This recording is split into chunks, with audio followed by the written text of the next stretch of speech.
নজর রাখবো পরবর্তী সংবাদে। কৃষকদের কাছ থেকে সহায়ক মূল্যে ধান ক্রয়ের কর্মসূচি শুরু। সোনামুড়াতে 300 মেট্রিক টন ধান ক্রয় করা হবে। এই লক্ষ্যকে সামনে রেখে শুরু হয়ে গেল এই মৌসুমে ধান ক্রয়ের কর্মসূচি।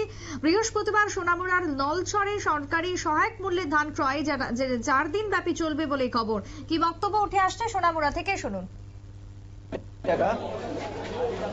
তো আমাদের 4 দিন ব্যাপী হবে এই কর্মসূচি। আজকে 16 তারিখ, 16, 17, 18 এবং 19 এই 4 দিন হবে। আমাদের টার্গেট 300 মেট্রিক টন।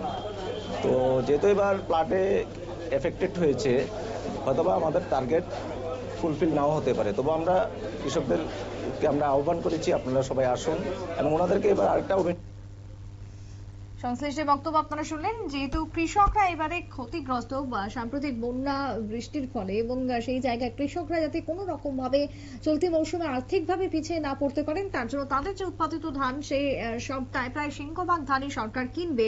আর সেই লক্ষ্য নিয়ে শুরু হয়ে গেছে সোনামুড়াতে আজ থেকে ধান ক্রয়ের কর্মসূচি। 4 দিন ব্যাপী চলবে। মহকুমার সমস্ত কৃষকরা ধান নিয়ে আসছেন। সকলের মধ্যে ছিল ব্যাপক উৎসাহ এবং ইতিমধ্যে প্রতিটা মহকুমাতেই চলছে সমানভাবে ধান ক্রয়। ছোট্ট বিরতির পর ফিরবো, সঙ্গে থাকুন।